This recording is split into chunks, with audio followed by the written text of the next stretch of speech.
Bienvenue sur la chaîne Livre Audio Français Complet. Pensez à vous abonner pour ne pas rater les épisodes prochains.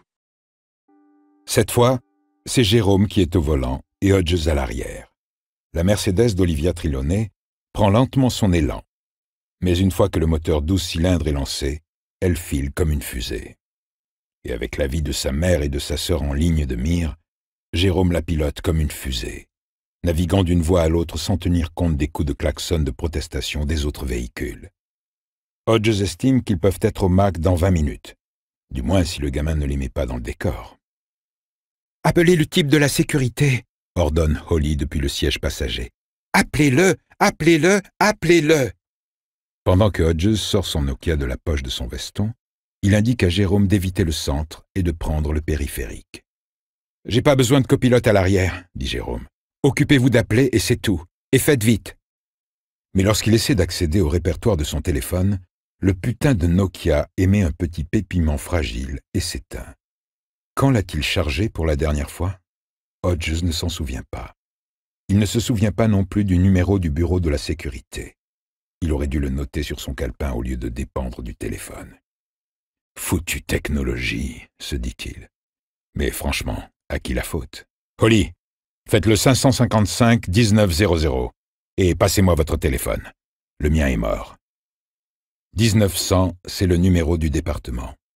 Il peut rappeler Marlowe et récupérer le numéro de Wyndham. « Ok, c'est quoi votre code régional ici?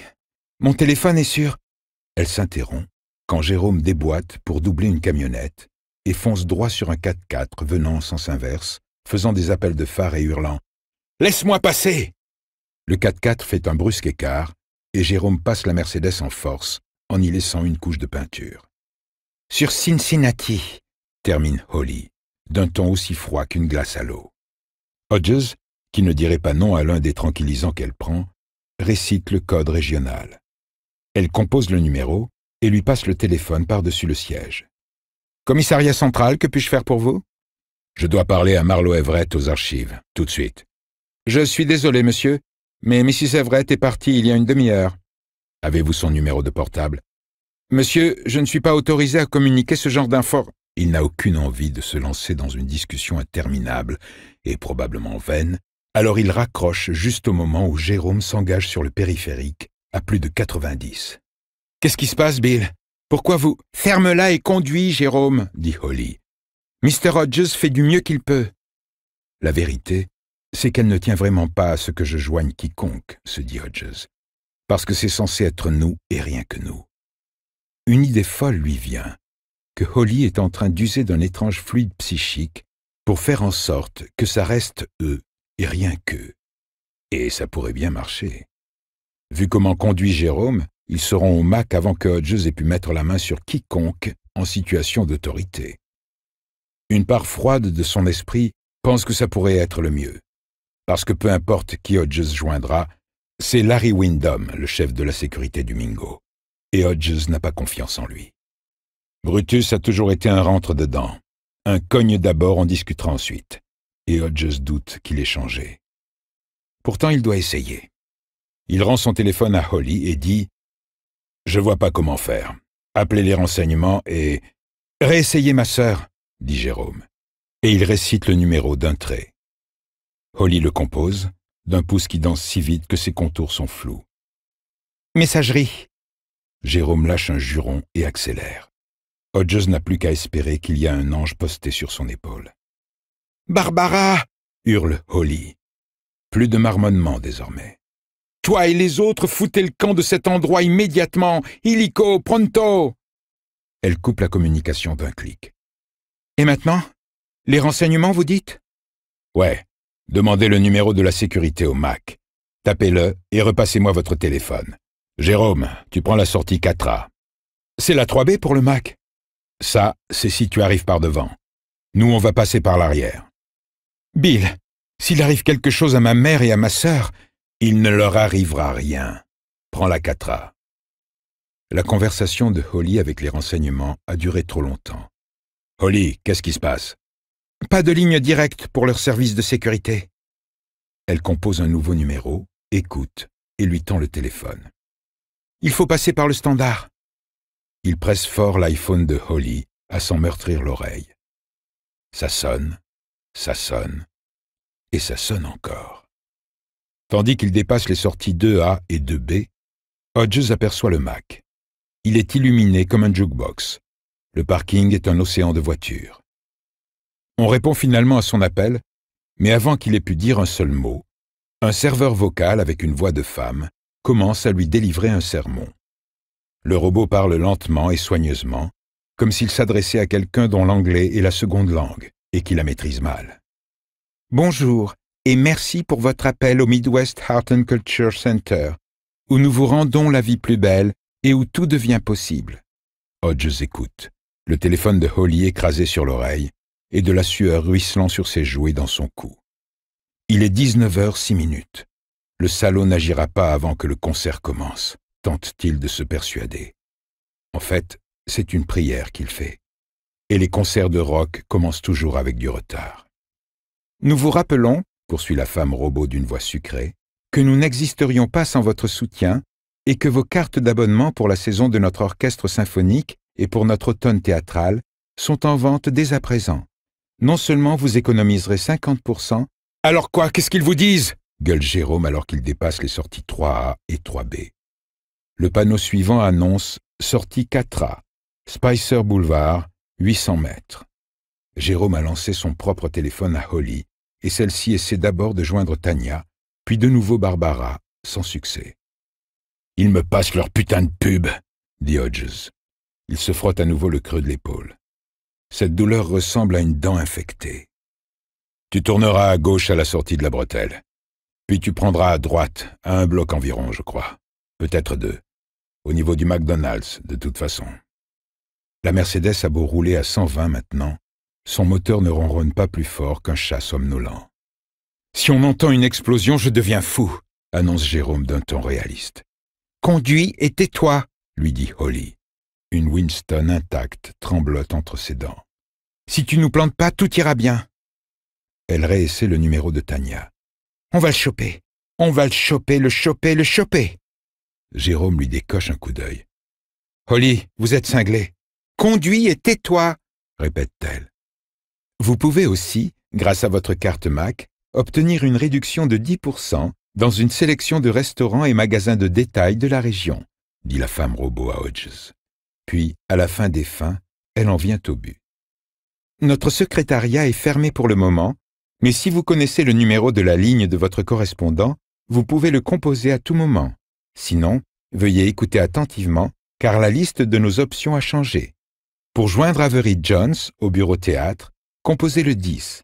Pour joindre Belinda Dean à la billetterie, composez le 11. Pour joindre Caroline Cole à l'orchestre symphonique, « Oh malheur de malheur, pense Hodges. C'est le putain de catalogue Sears. Et dans l'ordre alphabétique. » La Mercedes plonge et vire lorsque Jérôme prend la sortie 4A, puis fonce dans la descente. Le feu au bout est au rouge. « Holly, c'est libre de votre côté ?» Elle vérifie, le téléphone toujours collé à l'oreille. « C'est bon si tu fonces. Si tu veux nous tuer, ralentis. » Jérôme écrase l'accélérateur. Dans un crissement de pneus, la Mercedes d'Olivia débouche sur 4 voies de circulation, inclinées sur les chapeaux de roue. On entend un choc sourd lorsqu'ils franchissent la séparation en béton. Des klaxons éclatent en une salve discordante. Du coin de l'œil, Hodges voit un fourgon monter sur le trottoir pour les éviter. Pour obtenir le service plateau et décor, composé, Hodges tape du poing sur le plafond de la Mercedes. Où sont passés les putains d'êtres humains? Juste au moment où le grand M jaune du McDonald's apparaît devant eux, la femme robot informe Hodges qu'il peut obtenir le service sécurité du Mac en composant le 32, ce qu'il fait. 4 sonneries, puis ça décroche. Quand il entend ce qu'il entend, il se demande s'il n'est pas en train de perdre la raison. « Bonjour, et merci de votre appel au Midwest Art and Culture Center, » dit la femme robot d'une voix cordiale, « où nous vous rendons la vie plus belle et où tout devient possible. » « Pourquoi est-ce que le concert commence pas, Madame Robinson ?» demande Dina Scott. « C'est déjà 7h10 » Tania a envie de lui parler du concert de Stevie Wonder, auquel elle est allée quand elle était au lycée, programmé pour 8h. et qui n'avait commencé qu'à 9h30. Puis décide que ça risque d'avoir l'effet contraire à celui escompté. Hilda regarde son téléphone en fronçant les sourcils. « J'arrive pas à voir Gail, rouspète-t-elle. Tous les réseaux doivent être... » Les lumières commencent à baisser avant qu'elle ait fini sa phrase, ce qui déclenche des vivants enthousiastes et des vagues d'applaudissements. « Oh là là, maman, je suis trop excitée !» chuchote Barbara. Et Tania est émue de voir que sa fille a les larmes aux yeux. Un gars en t-shirt BAM Radio déboule au trot. Un projecteur le poursuit jusqu'au milieu de la scène. « Salut tout le monde !» lance-t-il. « Ça va bien ce soir ?» Une nouvelle vague d'acclamations lui assure que la foule est au rendez-vous. Tania voit que les 2 rangs de handicapés en fauteuil applaudissent aussi. Sauf le monsieur chauve. Il reste assis là sans bouger. Sûrement parce qu'il ne veut pas faire tomber sa photo. « Vous êtes prêts pour Boyd, Steve et Pete ?» demande le chauffeur de salle. Nouveau viva et crie. « Et est-ce que vous êtes prêts pour Cam Knowles ?» Les filles, dont la plupart seraient frappées de mutisme en présence de leur idole, glapissent de délire. Oui, elles sont prêtes. Mon Dieu, oui, elles en mourraient presque. Dans quelques minutes, vous allez découvrir un plateau qui va vous ensorceler. Mais pour l'instant, mesdames, mesdemoiselles, messieurs, et surtout vous, jeunes demoiselles, faites du bruit pour Round Here! Le public est debout, et tandis que les lumières sur scène laissent la place au noir complet, Tania comprend pourquoi les filles voulaient à tout prix leur téléphone pour le début du concert. À l'époque, tout le monde brandissait des allumettes ou des briquets. Aujourd'hui, tous ces gosses brandissent leur téléphone portable, et les lumières combinées de tous ces petits écrans projettent un blême éclat lunaire vers la voûte de l'auditorium. Comment ont-ils appris à faire ça ? S'émerveille-t-elle. Qui leur a appris ? Et quand on y pense, qui nous avait appris ? Elle ne s'en souvient pas. Les lumières sur scène virent au rouge de forge éclatant. Au même instant, un appel finit par se frayer un passage au travers du réseau saturé, et le portable de Barbara Robinson vibre dans sa main. Elle l'ignore. Là, tout de suite, répondre au téléphone est la dernière chose qu'elle a envie de faire, une première dans sa jeune vie, et de toute manière, elle n'entendrait pas la personne au bout du fil, sans doute son frère, si elle répondait. Le tapage dans l'auditorium est assourdissant, et Barbe est aux anges. Elle agite son téléphone vibrant au-dessus de sa tête, en de longs et amples allers et retours. Tout le monde fait pareil, même sa mère. Le chanteur principal des Round Here, vêtu du jean le plus moulant que Tania Robinson ait jamais vu, entre à grands pas sur la scène. Cam Knowles rejette en arrière une déferlante de cheveux blonds et entonne « Ne reste pas seul ». La majeure partie du public reste debout, téléphone levé. Le concert a commencé. La Mercedes quitte Spicer Boulevard et s'engage sur une voie de desserte jalonnée de panneaux indiquant « Livraison Mac » et « Accès réservé au personnel ». À 400 mètres environ, se profile un portail roulant. Il est fermé. Jérôme freine devant un poteau muni d'un interphone. Ici, le panneau indique « Sonnez pour ouvrir ». Hodges ordonne « Dis-leur que c'est la police ». Jérôme baisse sa vitre et appuie sur le bouton. Rien ne se passe. Il appuie une deuxième fois et laisse son doigt appuyé. Hodges est traversé par une pensée cauchemardesque. Quand quelqu'un répondra enfin à l'appel de Jérôme, ce sera la femme robot lui proposant de faire son choix entre 2 douzaines d'options. Mais cette fois-ci, c'est un véritable humain, quoique dépourvu de toute sympathie. « C'est fermé à l'arrière. »« Police !» dit Jérôme. « Ouvrez le portail. »« Qu'est-ce que vous voulez ?»« Je viens de vous le dire. Ouvrez ce putain de portail. C'est une urgence. » Le portail commence à rouler lentement. Mais au lieu d'avancer, Jérôme réappuie sur le bouton. « Vous êtes de la sécurité ?»« Gardien-chef, » répond la voix grésillante. « Si vous voulez de la sécurité, faut appeler le service sécurité. » Personne répond, dit Hodges à Jérôme. Ils sont tous dans l'auditorium. Discute pas. Vas-y. Jérôme fait ce qu'on lui dit, même si le portail n'est pas encore entièrement ouvert. Il écorche le flanc de la carrosserie remise à neuf de la Merco. « Ils l'ont peut-être chopé, dit-il. Ils avaient son signalement, alors peut-être qu'ils l'ont chopé. »« Non, ils l'ont pas chopé, dit Hodges.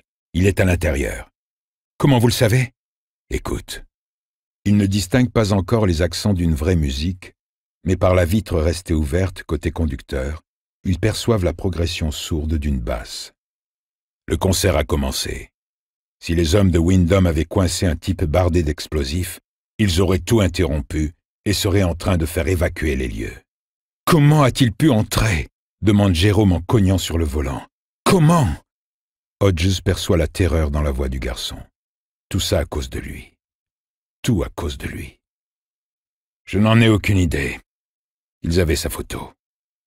Devant eux se profile une large rampe de béton, descendant jusqu'au quai de déchargement. Une demi-douzaine de roadies fument, assis sur des caisses d'ampli, leur boulot terminé au moins pour le moment. Une porte est ouverte sur l'arrière de l'auditorium, et Hodges entend la musique s'agréger autour du riff de la basse. On entend un autre son aussi. Des milliers de filles hurlant leur joie, toutes assises à leur insu sur Ground Zero. Savoir comment Hartsfield a fait pour entrer ne compte plus, sauf si ça peut aider à le retrouver. Mais comment diable vont-ils pouvoir y arriver dans un auditorium plongé dans l'obscurité et rempli de milliers de gens? Au moment où Jérôme stoppe au bas de la rampe, Holly déclare « De Niro s'était fait une crête iroquoise. Ça pourrait être ça ?» « Mais de quoi vous parlez ?» demande Hodges en s'extrayant péniblement de la banquette arrière. Un homme en vêtements de travail kaki s'est avancé dans l'embrasure de la porte ouverte pour les accueillir. « Dans Taxi Driver, Robert De Niro joue un cinglé nommé Travis Bickle, explique Holly, tandis que tous trois courent vers le gardien. Quand il décide d'assassiner cet homme politique, il se rase la tête pour pouvoir s'approcher sans être reconnu. Sauf au milieu. Ça s'appelle une crête iroquoise. Brady Hartsfield n'a sûrement pas fait ça. Il aurait eu l'air trop bizarre. Hodges se souvient des cheveux dans le lavabo. Ils n'étaient pas du blond, sans doute teint, des cheveux de la morte.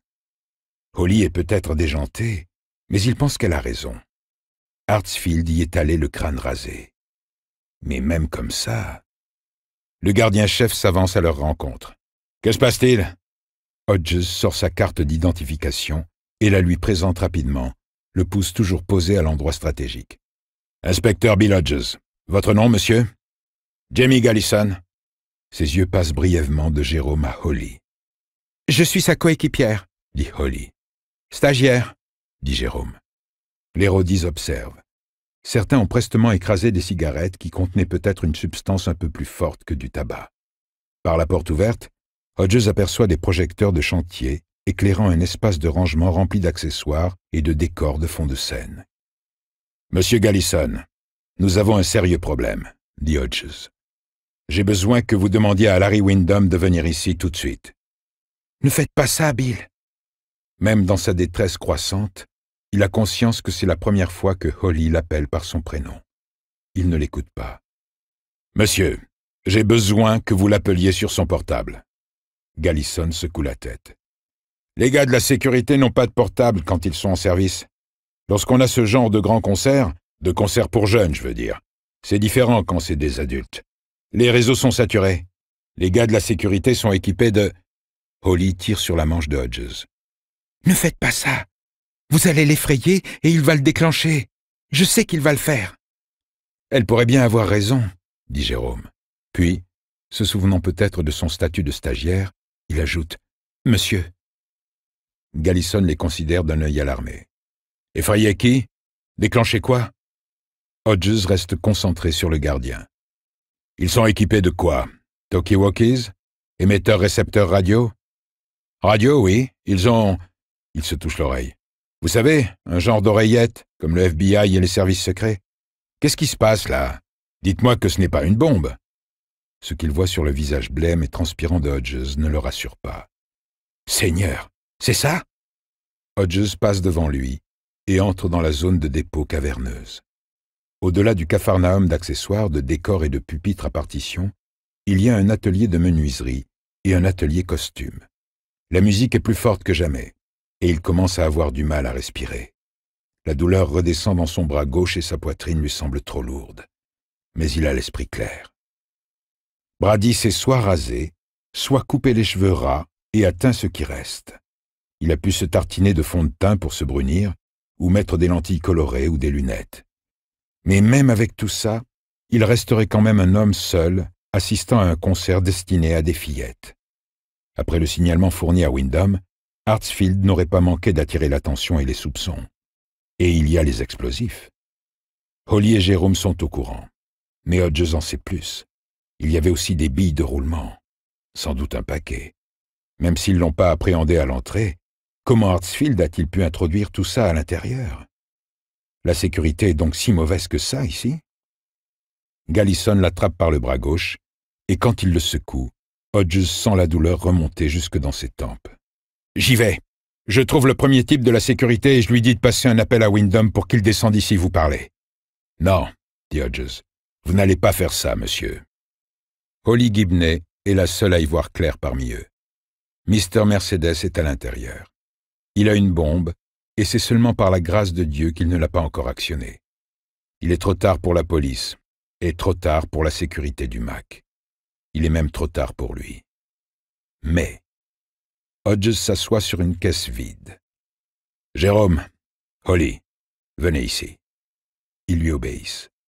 Jérôme a les yeux révulsés. Il réprime difficilement sa panique. Holly est pâle, mais calme extérieurement. Il ne s'est pas contenté de se raser. Il a dû se donner l'air inoffensif. Je crois savoir comment il a fait. Et si j'ai raison, je sais aussi où il se trouve. « Où ?» demande Jérôme. « Dites-nous. On va le choper, nous. On va le faire. » Ça ne va pas être facile. Il doit être en alerte rouge en ce moment, à surveiller son périmètre de sécurité. Et il te connaît, Jérôme. T'as acheté des glaces à son foutu camion de Mr. Delis, tu me l'as dit. Bill, il a vendu des glaces à des milliers de gens. Sûr. Mais à combien de gens noirs dans le West Side? Jérôme se tait. Et maintenant, c'est lui qui se mordille les lèvres. Quel genre de bombe? Demande Gallison. Je devrais peut-être déclencher l'alerte incendie? Si vous voulez faire tuer tous ces gens, ouais, dit Hodges. Il lui devient de plus en plus difficile de parler.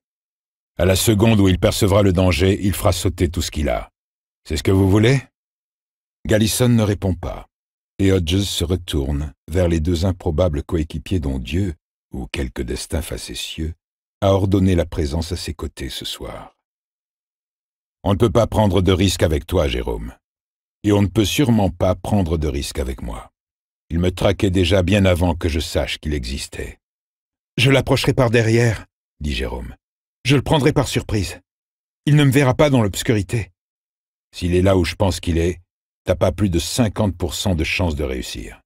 C'est pas assez sûr. » Hodges se tourne vers la femme à la chevelure grisonnante et au visage d'adolescente névrosée. « Ça doit être vous, Holly. À l'heure qu'il est, il doit avoir le doigt sur le détonateur. Et vous êtes la seule qui puisse l'approcher sans être reconnue. » Elle couvre sa bouche meurtrie d'une main, mais cela ne suffit pas. Alors elle ajoute l'autre. Ses yeux sont dilatés et humides. Dieu nous vienne en aide, songe Hodges. Ce n'est pas la première fois que cette pensée lui vient concernant Holly Gibney. « Seulement si vous venez avec moi, » dit-elle entre ses mains. « Peut-être qu'alors... » « Je ne peux pas, » dit Hodges. « Je suis en train d'avoir une crise cardiaque. »« Ah, génial !» grommelle Gallison. « Monsieur Gallison, y a-t-il une zone handicapée? Il doit bien y en avoir une. »« Bien sûr, à mi-hauteur de l'auditorium. » Non seulement il a réussi à entrer avec ses explosifs, se dit Hodges, mais il est parfaitement bien placé pour faire le maximum de victimes. Il dit « Écoutez-moi, vous deux, et ne me faites pas répéter. » Grâce à l'introduction du présentateur, Brady s'est un peu détendu. La camelote de fête foraine qui les a vus débarquer pendant sa ronde est soit en coulisses, soit suspendue au-dessus de la scène. Les 4 ou 5 premières chansons du groupe ne sont qu'un échauffement. Dans pas longtemps, le décor va arriver en roulant par les côtés ou bien tomber du ciel, car le boulot principal du groupe, la raison pour laquelle ils sont là, c'est la promotion de leur nouvelle plâtrée de merde musicale. Quand les gamines, dont beaucoup assistent au premier concert de leur vie, verront les lumières clignotantes, la grande roue et le décor de plage sous un ciel étoilé, elles vont péter les plombs. Et c'est à ce moment-là, exactement à ce moment-là, qu'il appuiera sur l'interrupteur de truc 2 et s'enfoncera dans les ténèbres, porté par cette bulle de bonheur doré. Le chanteur, celui avec tous ses cheveux, est en train de terminer une ballade sirupeuse à genoux. Il tient la dernière note, tête inclinée, en se crevant le cul pour suer l'émotion, ce pédé. C'est un chanteur de merde, et ça fait déjà longtemps qu'il aurait dû mourir d'une overdose. Mais quand il se relève et beugle « Comment ça va ce soir ?» le public sombre en plein délire. Brady regarde autour de lui, comme il le fait toutes les 10 secondes, surveillant son périmètre de sécurité exactement comme Hodges l'a prédit. Et ses yeux se posent sur une petite fille noire, assise 2 rangées plus haut sur sa droite. « Je la connais ?»« Qui est-ce que tu cherches ?» lui crie la jolie fille aux jambes en baguette de tambour par-dessus l'intro de la chanson suivante. Il l'entend à peine.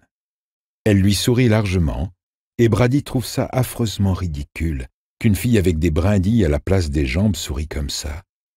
Le monde l'a royalement baisée, l'a enculé bien profond. Comment ça peut mériter le plus petit des sourires, sans parler de cette face de lune béate? Elle est sûrement défoncée, se dit-il. « Un ami à moi !» lui crie Brady en retour. « Comme si j'en avais, » se dit-il. « Comme si... » Gallison entraîne Holly et Jérôme vers... quelque part. Hodges reste assis sur la caisse, tête baissée, mains plaquées sur les cuisses. L'un des roadies s'approche d'un pas hésitant et lui propose d'appeler une ambulance. Hodges le remercie, mais refuse. Il ne croit pas que Brady pourrait entendre la sirène d'une ambulance ou quoi que ce soit d'autre par-dessus le bordel que foutent les Round Here. Mais il ne prendra pas le risque. C'est de prendre des risques qui les a conduits dans cette impasse, mettant en danger tous ceux qui se trouvent actuellement dans l'auditorium Mingo, y compris la mère et la sœur de Jérôme. Il préférerait mourir plutôt que d'en prendre un autre, et espère presque que ça arrivera avant qu'il ait à expliquer ce cafouillage merdique. Seulement, Jeannet. Quand il pense à Jeannet, riant et lui piquant son borsalino pour s'en coiffer de manière insouciante en l'inclinant à la perfection, il sait que si c'était à refaire, il referait certainement tout de la même façon. Enfin, presque tout. Si on lui avait donné une seconde chance, il aurait peut-être écouté Mrs. Melbourne un peu plus attentivement. « Elle croit qu'ils sont parmi nous », avait dit Bowfinger. Et tous deux avaient partagé un bon rire bien viril. Et la plaisanterie s'était retournée contre qui? Parce que Mrs. Melbourne avait raison. Brady Hartsfield est un alien. Et il était parmi eux depuis toujours, à réparer des ordinateurs et à vendre des crèmes glacées. Holly et Jérôme sont partis. Jérôme avec le Colt 38 qui appartenait au père de Hodges. Hodges a de sévères doutes quant à lâcher le gosse dans une foule avec un revolver chargé. Dans des circonstances ordinaires, Jérôme est un gamin magnifiquement équilibré. Mais avec sa mère et sa sœur en danger, il n'est pas dit qu'il reste aussi équilibré. Mais Holly a besoin de protection. « Souviens-toi, tu es juste là en renfort », lui a dit Hodges avant que Gallison les entraîne. Mais Jérôme n'a pas répondu. Il n'est même pas sûr qu'il l'ait entendu. Quoi qu'il en soit, Hodges a fait tout ce qu'il pouvait. La seule chose qu'il lui reste à faire, c'est de rester assis là, à lutter contre cette douleur, à tenter de reprendre son souffle et à prier pour ne pas entendre une explosion. Holly Gibney avait fait 2 séjours en clinique psychiatrique dans sa vie. Une fois à l'adolescence et la deuxième autour de ses 20 ans. Le psy qu'elle avait consulté plus tard, dans sa prétendue maturité, avait qualifié ses vacances forcées de « rupture avec la réalité », ce qui n'était pas très bon, mais toujours mieux que des « ruptures psychotiques », dont beaucoup ne se remettaient jamais. Holly, quant à elle, avait un nom plus simple pour qualifier les dites ruptures. Elle les appelait ses « totales paniques », par opposition à l'état de panique légère à modérée qu'elle expérimentait au jour le jour dans sa vie. La totale panique de ses 20 ans lui avait été causée par son patron dans une agence immobilière de Cincinnati, la Frank Mitchell Fine Homes and Estates. Son patron était Frank Mitchell Jr., une gravure de mode au visage de truite intelligente. Il répétait à Holly que son travail était médiocre, que ses collègues la méprisaient et que son seul moyen de conserver sa place dans la boîte était qu'il continuait à la couvrir, ce qu'il accepterait de faire si elle couchait avec lui. Holly ne voulait pas coucher avec Frank Mitchell Jr. et elle ne voulait pas perdre son travail. Si elle perdait son travail, elle perdrait son appartement et devrait retourner vivre avec son couard de père et sa despote de mère. Elle avait finalement résolu le conflit en arrivant de bonne heure un matin et en saccageant le bureau de Frank Mitchell Jr. On l'avait retrouvé dans son petit compartiment de bureau personnel, recroquevillé dans un coin. Le bout de ses doigts était en sang. Elle les avait rongés comme fait un animal pour tenter de se libérer d'un piège. La cause de sa première totale panique s'appelait Mike Sturdivant. C'était lui qui était à l'origine du sobriquet empoisonné de Jiba Jiba. À cette époque-là, élève de seconde au lycée, Holly n'avait d'autre souhait que de passer inaperçue, rasant les murs avec ses bouquins serrés contre sa poitrine naissante, l'écran de ses cheveux devant son visage grêlé d'acné. Mais déjà, elle avait des problèmes qui dépassaient largement l'acné. Des problèmes d'anxiété, des problèmes de dépression, des problèmes d'insomnie. Pire que tout, des comportements d'autostimulation. Ça peut évoquer la masturbation, mais ce n'en est pas. Ce sont des mouvements compulsifs, accompagnés parfois de fragments de dialogue que l'on s'adresse à soi-même. Se ronger les ongles et se mordiller les lèvres sont des formes bénignes d'autostimulation. Les autostimulateurs les plus excentriques agitent les mains, se claquent la poitrine et les joues, ou effectuent des mouvements de bras comme s'ils levaient des poids invisibles. Dès l'âge de 8 ans environ, Holly avait commencé à serrer ses bras autour de ses épaules en tremblant de tout son corps, tout en faisant des grimaces et en se marmonnant à elle-même des paroles inintelligibles. Cela durait de 5 à 10 secondes, puis elle reprenait simplement l'activité à laquelle elle était en train de s'adonner. Lecture, couture, tirs au panier avec son père dans l'allée. Elle s'en apercevait à peine, à moins que sa mère ne la voie et ne lui ordonne d'arrêter de trembler et de faire des grimaces. Les voisins allaient penser qu'elle avait une attaque. Mike Sturdivant était un de ces mâles dominants au comportement de nains de jardin qui regardent avec nostalgie leurs années lycée comme si c'était le grand âge d'or perdu de leur vie. Il était en terminale et, très semblable en cela à Cam Knowles, avait un physique d'Apollon, épaules larges, hanches étroites, jambes longues et chevelure si blonde qu'elle l'auréolait d'un halo. Il faisait partie de l'équipe de football, évidemment, et sortait avec la cheftaine des Pom-Pom Girls, évidemment. Il se situait dans la hiérarchie lycéenne à un niveau totalement différent de Holly Gibney, et dans des circonstances ordinaires, elle n'aurait jamais attiré son attention. Mais elle l'avait attiré lorsqu'un jour, alors qu'elle se rendait à la cafétéria, elle avait été prise d'un de ces épisodes d'autostimulation. Il se trouve que Mike Sturdivant et quelques-uns de ses potes footballeurs passaient par là. Ils s'étaient arrêtés pour la regarder. Cette fille qui s'étreignait elle-même en tremblant et en faisant une grimace qui lui abaissait les coins de la bouche et lui faisait des fentes à la place des yeux. Une série de petits sons inarticulés, peut-être des mots, peut-être pas, filtraient entre ses dents serrées. « C'est quoi ce charabia ?» lui avait demandé Mike. Holly avait desserré son étreinte sur ses épaules en le fixant avec de grands yeux étonnés. Elle ne comprenait pas ce qu'il disait. Elle savait seulement qu'il la dévisageait. Tous ses copains la dévisageaient, en rigolant. Elle avait répliqué, bouche bée. « Quoi ? Ton charabia !» avait gueulé Mike. « Charabia de Jiba Jiba !» Les autres avaient repris en chœur pendant qu'elle s'enfuyait vers la cafétéria, tête baissée, fonçant dans les gens qu'elle croisait. À partir de là, Holly avait été connue de tous les élèves du lycée de Walnut Hills sous le nom de Jiba Jiba, et ce, jusqu'après les vacances de Noël. C'était là que sa mère l'avait retrouvée blottie toute nue dans la baignoire, disant qu'elle ne retournerait jamais à Walnut Hills, et que si sa mère l'obligeait, elle se tuerait. Voilà, totale panique. Quand elle était allée, un peu mieux, elle avait intégré un nouveau lycée où la vie avait été un peu moins stressante.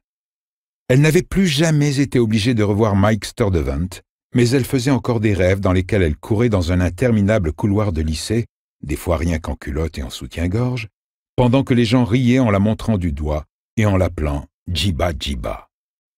Elle repense à ses chères années de lycée, pendant qu'elle et Jérôme suivent le gardien-chef à travers le dédale de salles situé sous l'auditorium Mingo. C'est à lui que ressemblera Brady Hartsfield, décide-t-elle, à Mike Sturtevant, en chauve, c'est tout. Et chauve, elle espère bien que Mike l'est aujourd'hui, où qu'il se trouve. Chauve, gras, prédiabétique, affligé d'une femme grincheuse et d'enfants ingrats. « Djiba Djiba », se dit-elle. « Tu me le paieras », se dit-elle. Gallison leur fait traverser l'atelier menuiserie et l'atelier costume, une enfilade de loges, puis un couloir assez large pour faire passer des décors de scène entiers. Le couloir aboutit à un monte-charge aux portes ouvertes. Une musique pop joyeuse résonne dans la cage de l'ascenseur. La chanson en cours parle d'amour et de danse. Rien à quoi Holly puisse s'identifier. « Pas l'ascenseur, » dit Gallison. « Il mène en backstage, et il faudrait que vous traversiez la scène pour rejoindre l'auditorium. Écoutez, est-ce que ce type est vraiment en train d'avoir une crise cardiaque? Et vous, vous êtes vraiment des flics? Vous ressemblez pas à des flics. » Il dévisage Jérôme. « Vous êtes trop jeune ?» Puis Holly, la mine encore plus dubitative. « Et vous, vous êtes… » « Trop bizarre ?» suggère Holly. « Non, j'allais pas dire ça. » Peut-être pas, mais c'est ce qu'il pense. Holly le sait. Une fille surnommée naguère Djiba Djiba le sait toujours. « J'appelle les flics, » dit Gallison. « Les vrais flics. Et si c'est une mauvaise plaisanterie, faites ce que vous avez à faire, » dit Jérôme en pensant. « Pourquoi pas? Qu'il appelle la garde nationale s'il veut. Tout ça sera terminé d'une façon ou d'une autre dans les prochaines minutes. » Jérôme le sait, et il voit bien que Holly aussi. Le revolver que lui a donné Hodges est dans sa poche. Il le sent, lourd et étrangement tiède. À part la carabine à air comprimé qu'il a eue quand il avait 9 ou 10 ans, un cadeau d'anniversaire qu'on lui avait fait malgré les réticences de sa mère, il n'a jamais porté une arme de sa vie. Et celle-là lui semble vivante. Holly désigne le côté gauche de l'ascenseur. « Et cette porte ?» Et comme Gallison ne répond pas immédiatement, « Aidez-nous, s'il vous plaît. On n'est peut-être pas des vrais flics. Vous avez peut-être raison. Mais il y a vraiment un type très dangereux dans le public ce soir. » Elle prend une forte inspiration et prononce des paroles qui la stupéfient, même si elle les sait vraies. « Monsieur, nous sommes votre seule ressource. » Gallison réfléchit, puis dit « Par l'escalier, vous arriverez côté gauche de l'auditorium. Ça monte raide. Arrivé en haut, il y aura 2 portes. Celle de gauche donne sur l'extérieur, celle de droite donne dans l'auditorium, au niveau de la scène. Vous risquez de vous en prendre plein les tympans. » La main sur la crosse du revolver dans sa poche, Jérôme demande « Et où se trouvent exactement les rangs handicapés ?» Brady la connaît, cette petite fille. Au début, ça ne lui revient pas. C'est comme un mot qu'on a sur le bout de la langue. Puis, alors que le groupe entonne une chanson qui parle de faire l'amour sur la piste de danse, ça lui revient. La maison de Tillbury Lane, là où habite le garçon de compagnie de Hodges avec sa famille. Le nid de nègres avec des noms de blancs, à part le chien, cela dit. Le chien s'appelle Odell, un vrai nom de nègre, ça, et Brady avait l'intention de le tuer, sauf qu'il a juste réussi à tuer sa mère. Brady se souvient du jour où le petit nègre s'est ramené en courant au camion de Mr. Delis, les chevilles encore toutes vertes d'avoir tondu la pelouse du gros flic. Et sa sœur qui couinait « Prends-moi chocolat, s'il te plaît !» La sœur s'appelle Barbara, et c'est elle, grandeur nature et 2 fois plus moche. Elle est assise 2 rangs plus haut sur sa droite, avec ses copines et une femme qui doit être sa mère. Jérôme n'est pas avec elle, et Brady en éprouve une satisfaction sauvage. Que Jérôme vive, c'est très bien, mais sans sa sœur, ni sa mère. Qu'il voit l'effet que ça fait. Pendant qu'il regarde Barbara Robinson, son index se faufile sous la photo de Frankie pour se poser sur l'interrupteur de truc 2. Il le caresse à travers la fine étoffe du t-shirt, comme il avait la permission, en de rares occasions, quand il avait de la chance, de caresser les tétons de sa mère. Sur scène, le chanteur des Round Here fait un grand écart à se broyer les couilles, en supposant qu'il en est, dans ce jean archi serré, puis il se relève d'un bond et s'avance au bord de la scène. Les minettes glapissent. Elles tendent les bras pour le toucher, agitant leurs mains, ongles brillants, peints de toutes les couleurs de l'arc-en-ciel, dans la lumière des projecteurs. « Est-ce que vous aimez les parcs d'attractions » braille Cam. Le public hurle que oui. « Est-ce que vous aimez les fêtes foraines » Le public hurle qu'il adore les fêtes foraines. « Est-ce qu'on vous a déjà embrassé sur la grande roue » C'est des hurlements de délire maintenant. Le public est de nouveau debout. Les projecteurs balayent de nouveau la foule. Brady ne voit plus le groupe, mais peu importe.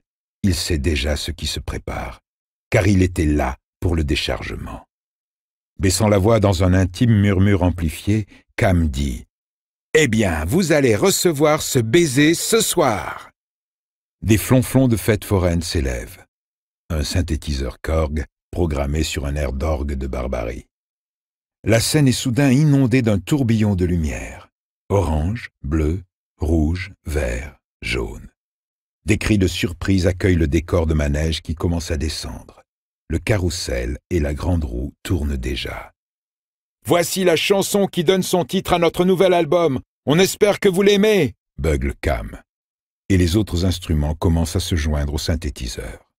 « Le désert crie dans toutes les directions !» entonne Cam Knowles. « Comme l'éternité, tu es ma contagion !» Brady trouve qu'il chante comme Jim Morrison après une lobotomie préfrontale. Puis, le chanteur lance d'un ton joyeux. « Qui me guérira, dites-moi » Le public connaît la réponse et rugit les paroles, tandis que les instruments jouent plein pot. « Bébé, bébé, tu as l'amour qu'il me faut. Toi et moi, on est accros. Pour moi, ça a jamais été aussi chaud. » Brady sourit. C'est le sourire béat d'un homme perturbé qui finit enfin par trouver la paix. Il baisse les yeux vers la lueur jaune du témoin lumineux en se demandant s'il vivra suffisamment longtemps pour la voir devenir verte. Puis il se retourne vers la petite négresse debout qui tape dans ses mains en remuant les fesses. « Regarde-moi, » lui intime-t-il. « Regarde-moi, Barbara. Je veux être la dernière chose que tu verras dans ta vie. » Barbara détourne les yeux des merveilles qui se déroulent sur scène, juste le temps de voir si l'homme chauve en fauteuil roulant s'amuse autant qu'elle. Il est devenu, pour des raisons qui lui sont mystérieuses, son homme en fauteuil roulant. Est-ce parce qu'il lui rappelle quelqu'un? Non, ce ne doit pas être ça. La seule personne handicapée qu'elle connaisse, c'est Dustin Stevens à l'école. Et c'est qu'un petit de maternelle. Pourtant, il y a quelque chose de familier chez cet homme handicapé. Toute cette soirée se déroule comme un rêve. Et ce qu'elle voit là maintenant ressemble aussi à un rêve. D'abord, elle croit que l'homme en fauteuil roulant lui dit bonjour de la main. Mais non, c'est pas ça. Il sourit. Et il lui fait un doigt d'honneur. Elle veut pas y croire d'abord. Mais si, c'est ça. Il y a une femme qui s'approche de lui, qui monte les marches deux par deux, tellement vite qu'elle court presque. Et derrière elle, quasiment sur ses talons, peut-être que c'est vraiment un rêve en fait, parce qu'on dirait « Jérôme ?» Barbara tire sur la manche de Tania pour détourner son attention de la scène. « Maman, regarde, c'est pas... » C'est là que tout se précipite. La toute première pensée de Holly, c'est que Jérôme aurait pu passer le premier en fait, parce que l'homme chauve à lunettes dans le fauteuil roulant ne regarde même pas la scène, du moins pas pour le moment. Il est tourné de biais et il regarde fixement quelqu'un dans la section centrale. Et elle a même l'impression que cet ignoble salopard est en train de faire un doigt d'honneur à ce quelqu'un. Mais il est trop tard pour intervertir les rôles à présent, même si c'est lui qui a le revolver. L'homme a passé une main sous la photo encadrée posée sur ses genoux et Holly a terriblement peur que cela signifie qu'il est prêt à le faire. Si c'est le cas, il ne reste plus que quelques secondes. Au moins, il est du côté de l'allée, se dit-elle. Elle n'a aucun plan. Généralement, les plans les plus élaborés de Holly ne dépassent pas le plateau télé qu'elle pourrait se préparer pour accompagner son film de la soirée, mais pour une fois son esprit confus est clair. Et quand elle atteint l'homme qu'il recherche, les mots qui lui viennent aux lèvres sonnent parfaitement justes. Divinement justes. Elle doit se pencher et crier pour se faire entendre par-dessus la rythmique amplifiée et fiévreuse du groupe et les cris de délire de toutes les filles du public. « Mike? Mike Sturdevant, c'est toi ?» Brady, surpris, se détourne de sa contemplation de Barbara Robinson et à ce moment précis, Holly balance la chaussette nouée que Bill Hodges lui a donnée, son happy slapper, avec une force chargée d'adrénaline. Il décrit un arc de cercle court et brutal et entre en contact avec la tête chauve de Brady, juste au-dessus de la tempe. Elle n'entend pas le bruit par-dessus la cacophonie combinée du groupe et des fans, mais elle voit une partie de son crâne, pas plus grande qu'une tasse à café, s'incurver. Les mains de Brady s'envolent, celle qui était cachée expédie la photo de Frankie par terre où le verre se brise. On dirait que ses yeux la regardent, sauf qu'ils ont roulé dans leurs orbites et qu'on ne voit plus que la moitié inférieure de ses pupilles. À côté de Brady, la fille aux jambes fines comme des baguettes regarde fixement Holly, horrifiée.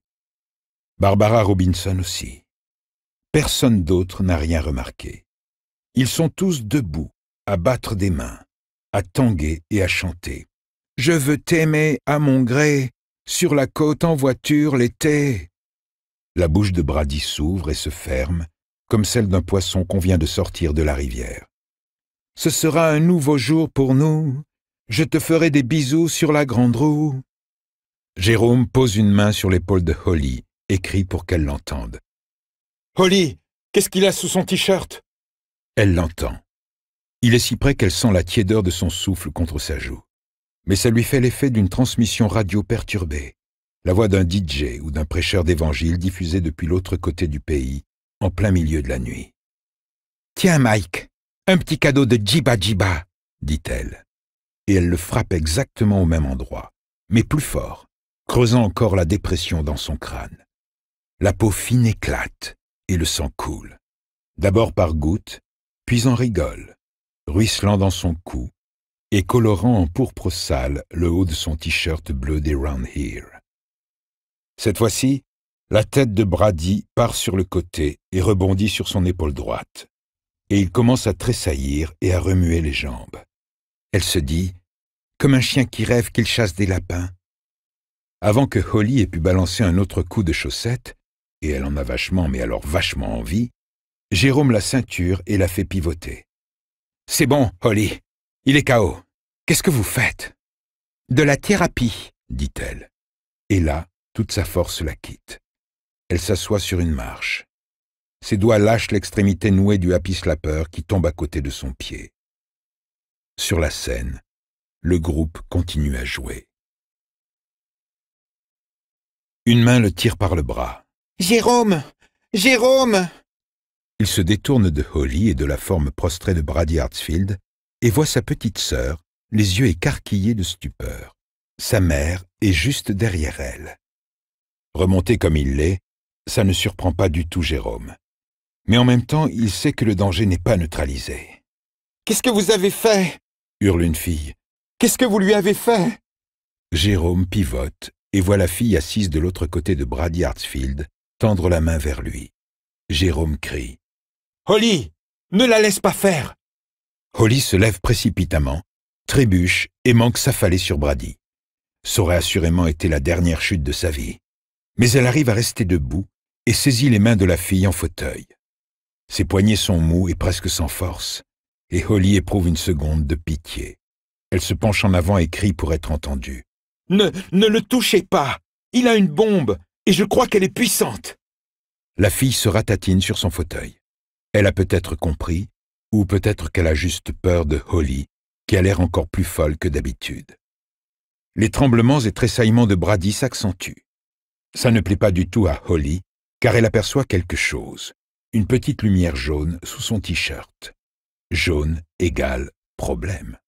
« Jérôme, » demande Tania, « qu'est-ce que tu fais ici ?»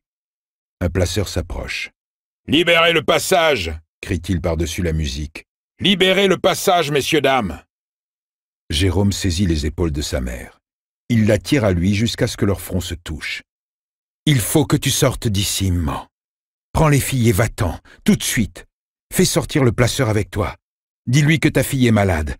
Je t'en prie, pose pas de questions. » Elle le regarde dans les yeux et ne pose pas de questions. « Maman !» commence Barbara. « Qu'est-ce » Le reste se perd dans la clameur du groupe et de l'accompagnement choral du public. Tania prend Barbara par le bras et s'approche du placeur. En même temps, elle fait signe à Hilda, Dina et Betsy de la suivre. Jérôme se retourne vers Holly. Elle est penchée sur Brady, qui continue à frissonner tandis que des tempêtes cérébrales font rage dans sa tête. Ses pieds font des claquettes, comme si, même dans son inconscience, il sentait toujours le rythme endiablé des Round Here. Ses mains voltigent de façon désordonnée, et lorsque l'une d'elles s'approche de la petite lumière jaune sous son t-shirt, Jérôme la rabat d'une claque, comme un défenseur de basket intercepte un tir dans le panneau. « Je veux sortir d'ici !» gémit la fille en fauteuil. « J'ai peur !» Jérôme peut comprendre. Lui aussi veut sortir d'ici, et il crève de peur. Mais pour le moment, elle doit rester où elle est. Brady la bloque à sa place de toute façon, et il n'ose pas le déplacer. Pas encore. Holly a devancé Jérôme, comme souvent. « Vous ne pouvez pas bouger pour l'instant, ma chérie, » dit-elle à la fille. « Détendez-vous et profitez du concert. » Elle se dit que tout ça serait bien plus simple si elle avait réussi à le tuer plutôt qu'à juste catapulter son cerveau de détraqué jusqu'au fin fond du Pérou. Elle se demande si Jérôme abattrait Hartsfield si elle le lui demandait. Sans doute pas. Dommage. Avec tout ce bruit, probable que personne ne le remarquerait. « Mais vous êtes folle ?» demande la fille en fauteuil, fascinée. « C'est ce que tout le monde me demande, » dit Holly. Et, très prudemment, elle commence à soulever le t-shirt de Brady. « Tiens-lui les mains, » dit-elle à Jérôme. « Et si j'y arrive pas, alors flingue cet enculé. » Le public, debout, se balance et tape des mains. Les ballons de plage ont commencé à voltiger. Jérôme jette un rapide coup d'œil par-dessus son épaule et voit sa mère remonter l'allée avec les filles en direction de la sortie, sous l'escorte du placeur. « Un pour nous, enfin !» se dit-il, et il se remet au travail. Il attrape les poignets volants de Brady et les immobilise ensemble. Ils sont glissants de sueur. C'est comme de maintenir deux poissons qui se débattent. « Je sais pas ce que vous faites, mais faites vite !» crie-t-il à Holly. La lumière jaune provient d'un gadget en plastique qui ressemble à une télécommande customisée. Au lieu de boutons numérotés, il y a un interrupteur, de ceux qu'on a dans son salon pour éteindre et allumer la lumière. Un fil sort du gadget et passe sous les fesses de l'homme. Brady émet un grognement et soudain une odeur acide se répand. Sa vessie n'a pas résisté. Holly regarde la poche urinaire sur ses genoux, mais aucun tuyau ne semble y être connecté. Elle la soulève et la tend à la fille en fauteuil. « Tenez-la moi !»« Ben, c'est du pipi !» dit la fille. Puis, « Non, c'est pas du pipi. Il y a quelque chose dedans. On dirait de la pâte à modeler. »« Posez ça !» Jérôme doit crier pour être entendu. « Posez ça par terre, doucement !» Puis, à Holly. « Dépêchez-vous, bordel !» Holly est en train d'étudier le témoin lumineux et le petit bouton blanc de l'interrupteur. Elle pourrait le pousser dans un sens ou dans l'autre et n'ose faire ni l'un ni l'autre, parce qu'elle ignore quelle est la position off et quelle est la position boum. Elle soulève truc 2 du ventre de Brady. C'est comme ramasser un serpent gorgé de venin, et elle doit rassembler tout son courage. « Tiens ses mains, Jérôme. Tiens bien ses mains. » « Elle glisse, » grogne Jérôme. « Ça, on le savait déjà, » se dit Holly.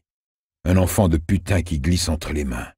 Un fourbe enculé de mes deux. » Elle retourne le gadget, intimant à ses mains de ne pas trembler et s'efforçant de ne pas penser aux 4000 personnes qui ignorent que leur vie dépend maintenant de la pauvre déséquilibrée Holly Gibney.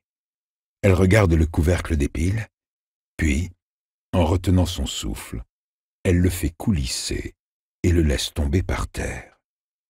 À l'intérieur, il y a 2 piles AA. Holly glisse un ongle sous l'extrémité de l'une et se dit « Dieu, si tu es là, fais que ça marche. » Un instant, son doigt refuse de bouger. Puis l'une des mains de Brady échappe à Jérôme et la heurte sur le côté de la tête. Holly sursaute et la pile qui l'a tracassée s'éjecte du compartiment. Holly attend que le monde explose et comme rien ne se passe, elle abaisse l'interrupteur de la télécommande. La lumière jaune est déjà éteinte. Holly se met à pleurer. Elle saisit le filmètre et l'arrache de truc 2. « Tu peux le lâcher maintenant, » commence-t-elle. Mais c'est déjà fait. Jérôme est tout près d'elle et l'étreint si fort qu'elle peut à peine respirer. Holly s'en fout. Elle étreint Jérôme à son tour. Le public lance de folles acclamations. « Ils pensent qu'ils acclament les chanteurs, mais en fait, ils nous acclament nous, » parvient-elle à chuchoter à l'oreille de Jérôme. « Ils ne le savent pas encore, c'est tout. Tu peux me lâcher maintenant, Jérôme. Tu me serres trop fort. Lâche-moi avant que je tombe dans les pommes. » Hodges est toujours assis sur la caisse dans la zone de dépôt. Et il n'est pas seul. Un éléphant est assis sur sa poitrine. Quelque chose est en train de se produire. Ou bien le monde est en train de se retirer, ou bien c'est lui qui se retire du monde. Il penche pour la deuxième solution. C'est comme s'il était derrière une caméra et que la caméra reculait sur un de ses rails de travelling.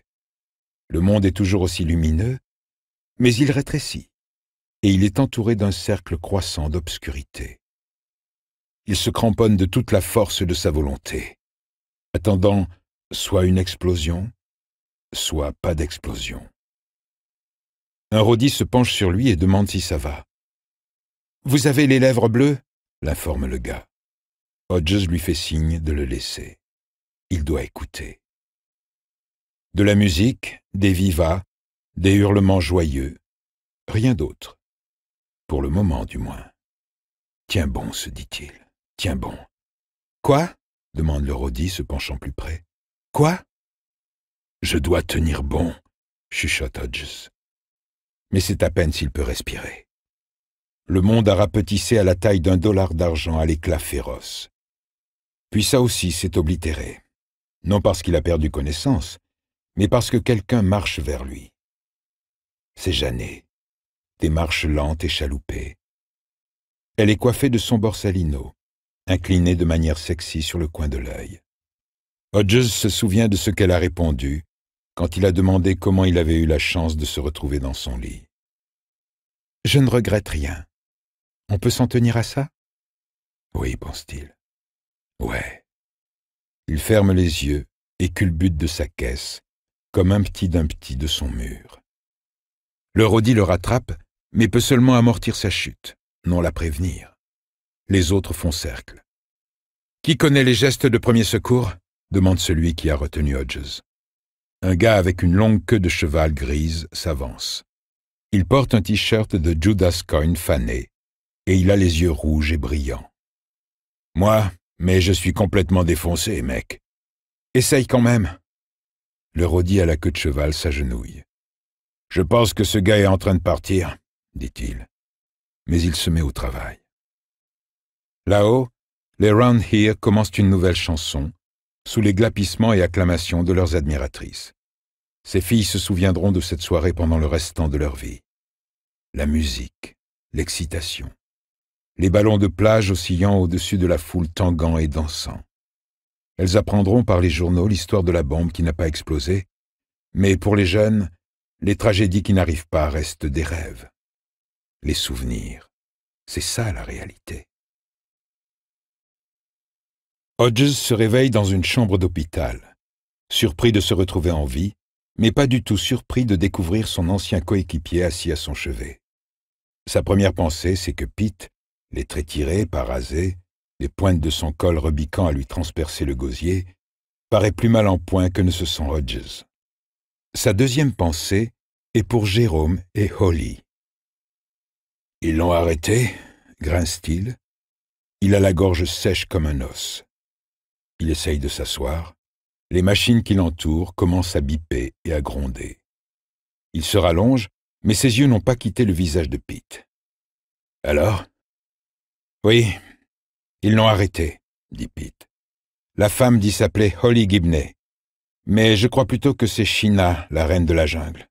Ce gars-là, le criminel, dit Hodges. Il pense être un criminel. En ce moment, il ne pense pas grand-chose, si tu veux mon avis. Et d'après les médecins, il ne pensera peut-être plus jamais. Gibney lui a bien arrangé la gueule. Il est dans un coma profond, fonction cérébrale minimale. Quand tu seras de nouveau sur pied, tu pourras aller lui rendre visite si tu veux. Troisième porte à gauche en sortant. Où je suis? County? Kinner. Soins intensifs. Où sont Jérôme et Holly? En ville, en train de répondre à une tonne de questions. Pendant ce temps, la mère de Sheena bat la campagne en menaçant de massacrer tout le monde elle aussi, si nous n'arrêtons pas de harceler sa fille. Une infirmière entre et demande à Pete de sortir. Elle parle des signes vitaux de Mr. Hodges et des ordres du médecin. Malgré l'effort que cela lui demande, Hodges lève la main pour réclamer un sursis. Jérôme est mineur et Holly a quelques soucis. J'assume l'entière responsabilité de la situation, Pete. Oh, ça on le sait, dit Pete. Oh oui, ce qui donne une toute nouvelle dimension à l'expression « dépasser les bornes ». Mais qu'est-ce que tu pensais faire, bon sang, Billy? Le mieux que je pouvais, dit Hodges. Et il ferme les yeux. Il se laisse dériver. Il pense à toutes ces jeunes voix qui chantaient avec le groupe. Elles sont rentrées chez elles, saines et sauves. Il laisse cette pensée le porter, jusqu'à ce que le sommeil l'engloutisse. La proclamation. Le bureau du maire. Attendu que Holly Rachel Gibney et Jérôme Peter Robinson ont démasqué un complot visant à commettre un acte terroriste dans l'enceinte de l'auditorium Mingo, adjacent au Midwest Art and Culture Center, attendu que prévenir le personnel de sécurité du MAC risquait d'inciter ledit terroriste à déclencher un engin explosif de forte puissance, ledit engin explosif étant assorti de plusieurs kilos de projectiles métalliques, ils ont préféré rallier en toute hâte l'auditorium Mingo. Attendu qu'ils ont appréhendé eux-mêmes, à leurs risques et périls, ledit terroriste, attendu qu'ils ont neutralisé ledit terroriste, prévenant ainsi une perte massive de vies humaines et des blessures graves, attendu qu'ils ont rendu à notre ville un grand et héroïque service, en conséquence, nous, Richard M. Tukey, maire, décernons par la présente à Holly Rachel Gibney et à Jérôme Peter Robinson la médaille du service, le titre honorifique le plus élevé de notre cité, et proclamons que tous les services de la ville leur seront offerts gratuitement durant une période de 10 ans. En conséquence, reconnaissant que certains actes sont au-delà de toute rétribution, nous les remercions de tout notre cœur. En foi de quoi, j'appose ma signature et le sceau de la ville. Richard M. Tukey, maire. Une Mercedes bleue. 1. Par un jour tiède et ensoleillé de la fin octobre 2010, une berline Mercedes s'engage dans le parc de stationnement quasi désert du stade McGuinness, où il n'y a pas si longtemps Brady Hartsfield vendait des glaces à des joueurs de petite ligue. Elle vient se ranger près d'une jolie petite Prius bien nette. La Mercedes, naguère grise, arbore désormais une carrosserie bleu layette et un deuxième passage au marbre l'a débarrassé d'une longue rayure côté conducteur, souvenir de l'entrée en force de Jérôme sur le quai de chargement derrière l'auditorium Mingo. Holly est au volant. Elle fait 10 ans de moins.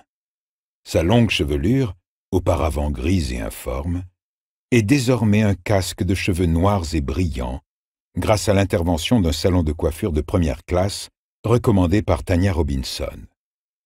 Elle salue d'un geste de la main le propriétaire de la Prius, assis à une table de l'air de pique-nique, non loin des terrains de petite ligue.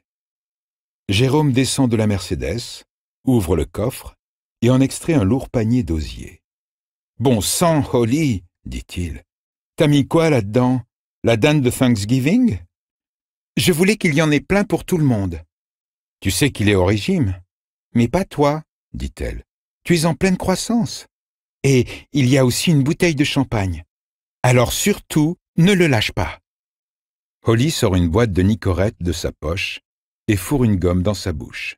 « Ça marche, ce sevrage ?» demande Jérôme tandis qu'il descend de la pente. « J'y arrive, » répond Holly. « Mais l'hypnose marche mieux que le chewing-gum. » « Et si ton hypnotiseur t'ordonnait de faire la poule et de courir dans son bureau en faisant côte-côte? Primo, mon thérapeute est une femme. Deuxio, elle ferait jamais ça. »« Comment tu peux le savoir ?» réplique Jérôme. puisque tu serais hypnotisé? Tu es un simplet, Jérôme. Il n'y a qu'un simplet pour vouloir venir ici en bus avec cet énorme panier de bouffe. Avec la proclamation, on a les transports gratuits. J'adore quand c'est gratuit. Hodges, encore vêtu du costume qu'il portait ce matin, même s'il a remisé sa cravate dans sa poche, s'avance lentement à leur rencontre. Il ne perçoit pas le tic-tac du pacemaker dans sa poitrine. On lui a dit que ces bidules sont tout petits de nos jours. Mais il ressent néanmoins sa présence et son activité. Parfois, il l'imagine. Et dans son esprit, le stimulateur cardiaque ressemble toujours à une version réduite du gadget de Hartsfield. Sauf que le sien est là pour prévenir une explosion, et pas pour la déclencher. « Les enfants », dit-il pour les accueillir. Holly n'est plus une enfant, mais elle a presque 20 ans de moins que lui, ce qui pour Hodges fait presque d'elle une gamine.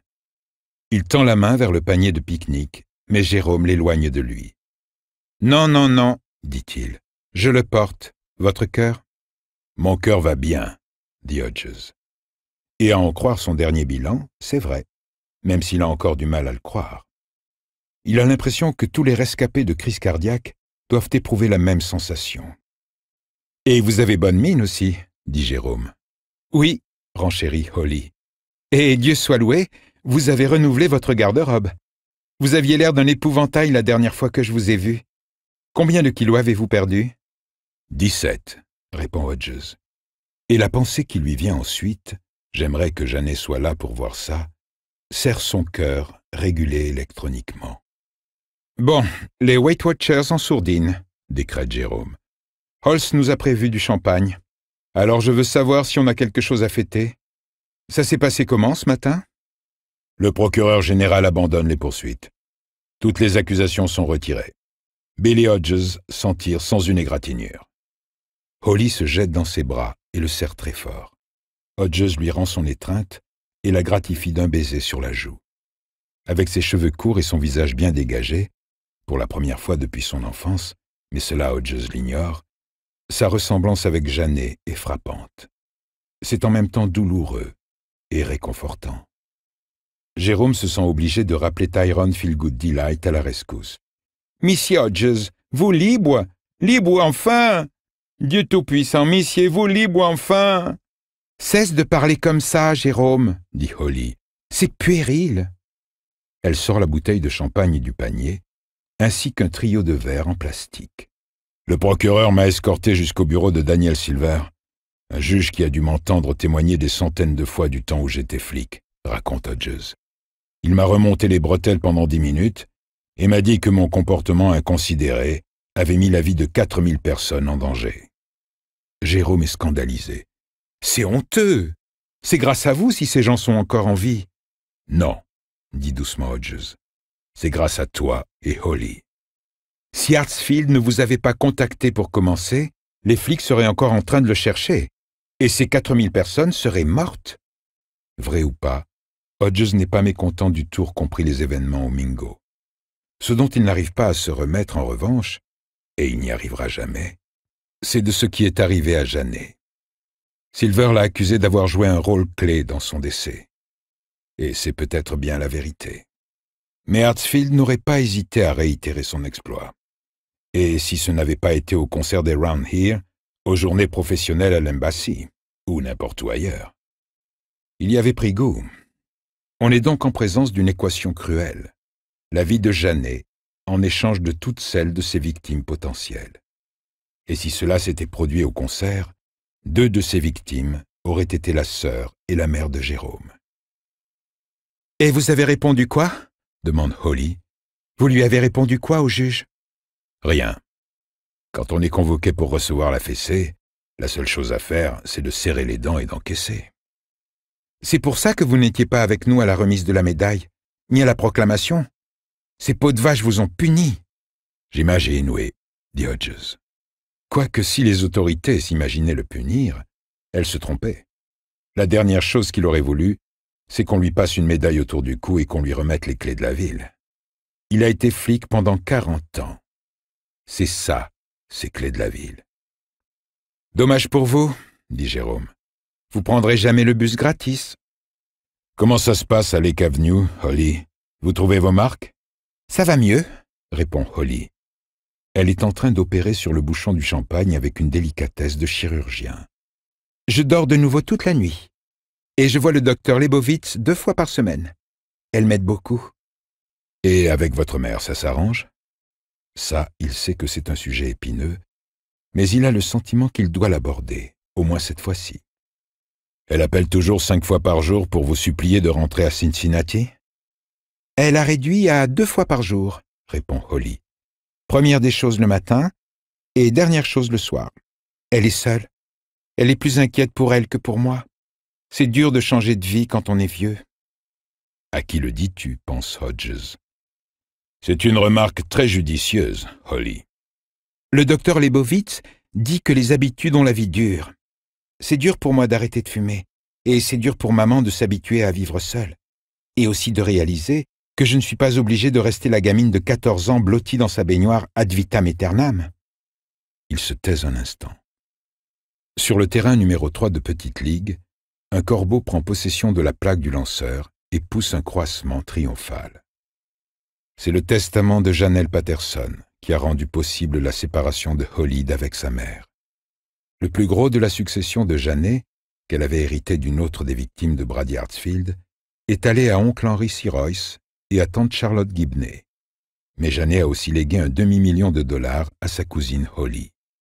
L'argent était placé dans un fonds administré par Mr. George Schron, l'avocat dont Janet avait aussi hérité par sa sœur Olivia. Hodges ne sait absolument pas quand Janet a pris ses dispositions, ni pourquoi elle les a prises. Il ne croit pas aux prémonitions, et pourtant...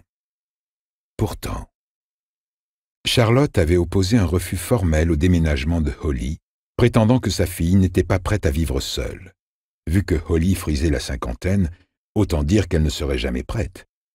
Holly s'estimait prête, et avec l'aide de Hodges, elle avait convaincu Schron qu'elle se débrouillerait. Pour Schron, le fait qu'elle soit une héroïne ayant été interviewée par toutes les grandes chaînes de télé avait sans aucun doute compté. Pas pour sa mère. Curieusement, c'était le statut d'héroïne de Holly qui consternait le plus cette dame. Jamais Charlotte n'accepterait entièrement l'idée que sa fille, à l'équilibre psychologique fragile, avait joué un rôle crucial, peut-être même le rôle crucial, dans la prévention d'un nouveau massacre des innocents. Selon les termes du testament de Janet, l'appartement en copropriété avec sa fabuleuse vue sur le lac devenait la propriété conjointe de tante Charlotte et d'oncle Henry. Quand Holly avait demandé si elle pouvait y habiter, au moins pour commencer, Charlotte avait refusé tout net, et son frère n'avait pu la faire changer d'avis. C'était Holly elle-même qui y avait réussi, annonçant son intention de s'installer en ville, et que si sa mère ne cédait pas pour l'appartement de Sugar Heights, elle s'en trouverait un à Lowtown. « Dans la partie la plus malfamée de Lowtown, » avait-elle précisé, « où je paierai tout en cash, en montrant ostensiblement mes liasses de billets. » Et ça avait marché. La nouvelle vie de Holly, sa première longue période loin de sa mère, n'est pas toujours facile. Mais sa psy la soutient énormément, et Hodges lui rend fréquemment visite. Plus important, Jérôme lui rend fréquemment visite, et Holly est plus souvent encore invitée chez les Robinson, dans leur maison de Tillbury Lane. Hodges a la conviction que c'est là qu'a lieu la véritable guérison, pas sur le divan de la psy. Et Barbara s'est mise à l'appeler tante Holly. « Et vous, Bill ?» s'enquiert Jérôme. « Des projets ?»« Eh bien, dit-il en souriant, on m'a offert un poste chez Vigilant Guard Service. Qu'est-ce que vous dites de ça ?» Holly presse ses mains contre sa poitrine et se trémousse sur le banc de pique-nique comme une enfant. « Vous allez dire oui ?»« Non, pas possible, » dit Hodges. « Le cœur ?»« Non, non. Il faut être cautionné pour être vigile. Et le juge Silver m'a laissé entendre ce matin que mes chances de l'être étaient à peu près égales à celles qu'ont les Juifs et les Palestiniens de s'unir pour construire la première station spatiale interreligieuse. Mes rêves d'obtenir une licence de détective privé tombent à l'eau, eux aussi. Mais un marchand de liberté de mes amis m'a proposé un poste de dépisteur à mi-temps. Et pour ça, pas besoin d'être cautionné. Et je peux travailler principalement de chez moi sur mon ordinateur. « Je pourrais vous aider ?» propose Holly. « Pour ce qui est de la partie ordinateur, je veux dire. Je n'ai plus aucune envie de pourchasser quiconque. Une fois m'a suffi. Des nouvelles de Hartsfield? Demande Jérôme. Du nouveau ou statu quo? Statu quo, répond Hodges. Cela m'est égal, déclare Holly. Il y a du défi dans sa voix, mais pour la première fois depuis son arrivée au stade McGuinness, elle se mord les lèvres. Si c'était à refaire, je le referais. Elle serre les poings. Encore et encore et encore! Hodges prend l'un de ses poings et le desserre doucement. Jérôme fait de même avec l'autre. Bien sûr que vous le referiez, dit Hodges. C'est pour cela que le maire vous a remis une médaille. Sans parler des transports et des entrées gratis au musée, ajoute Jérôme. Elle se détend. Pourquoi irais-je prendre le bus, Jérôme? J'ai des tonnes d'argent placé, et la Mercedes de ma cousine Olivia. C'est une voiture formidable, et presque pas de kilomètres au compteur. Pas de fantôme? Demande Hodges. Ce n'est pas une plaisanterie. Il est franchement curieux. Holly reste longtemps silencieuse. Elle regarde la grande berline allemande garée à côté de la petite japonaise d'importation de Hodges. Au moins, elle a arrêté de se mordiller les lèvres. « Au début, si, dit-elle, et j'ai pensé la vendre. Et puis je l'ai fait repeindre en bleu. C'était mon idée, pas celle du docteur Leibowitz. » Elle les prend fièrement à témoin. Je ne lui ai même pas demandé son avis. Et maintenant? Jérôme lui tient toujours la main. Il a appris à aimer Holly, si difficile soit-elle parfois. Ils ont appris à l'aimer tous les deux. Le bleu est la couleur de l'oubli, dit-elle. J'ai lu ça dans un poème une fois. Elle se tait. Vous pleurez, Bill? Vous pensez à Jeannet? Oui, non, les deux. Je pleure parce que nous sommes ici, dit-il, par une belle journée d'automne qui ressemble à l'été. Ça fait du bien de pleurer, dit le docteur Leibowitz, déclare Holly sans détour. Elle dit que les larmes lavent les émotions. Elle a peut-être bien raison. Hodges repense à la façon qu'avait Jeannet de porter son chapeau. Comment elle lui donnait juste la bonne inclinaison. Bon, on se le boit maintenant, ce champagne, ou quoi? Jérôme fait sauter le bouchon et Holly emplit les verres. Il trinque. À nous, dit Hodges. 2 échos lui répondent. Et ils boivent. Par une soirée pluvieuse de novembre 2011, une infirmière remonte précipitamment le couloir de la clinique des traumatisés du cerveau de la région des Grands Lacs, une annexe du John M. Kinner Memorial, l'hôpital principal de la ville. La clinique accueille une demi-douzaine de patients indigents, dont l'un est tristement célèbre, même si avec le temps, cette célébrité a commencé à s'estomper. L'infirmière craint que le neurologue en chef de la clinique soit parti, mais non, il est encore là, dans le salon des médecins, à parcourir quelques dossiers de patients. « Docteur Babineau, je crois que vous allez vouloir venir. C'est Mr. Hartsfield, il est réveillé. » À ces mots, le médecin lève à peine les yeux. Mais ce que l'infirmière dit ensuite le met debout. « Il m'a parlé. » « Après 17 mois? Extraordinaire. En êtes-vous sûr? » L'infirmière est toute rose d'excitation. « Oui, docteur, absolument. » « Et que vous a-t-il dit? » Qu'il a mal à la tête. Il réclame sa mère.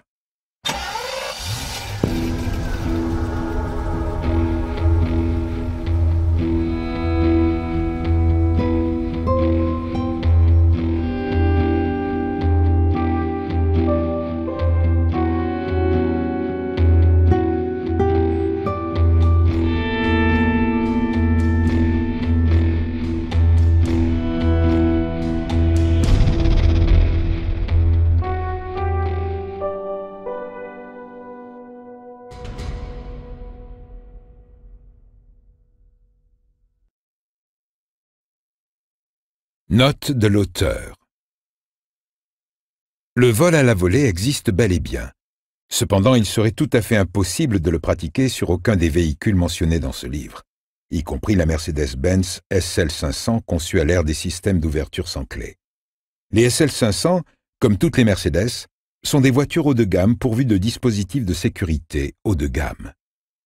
Mes remerciements pour leur assistance à la recherche vont à Russ Dorr et Dave Higgins, également à mon épouse, Tabitha, qui en sait plus sur les téléphones portables que moi, et à mon fils, le romancier Joe Hill, qui m'a aidé à résoudre les problèmes pointés par Tabitha. Si tout est juste, dites merci à mon équipe logistique. S'il y a des trucs qui clochent, c'est moi le coupable. J'ai pas dû bien piger. Nan Graham, chez Scribner, a fait comme à l'accoutumée son splendide travail éditorial, et mon fils Owen a relu le tout. Mon agent, Chuck Verrill, est un fan des Yankees. Mais je l'aime quand même.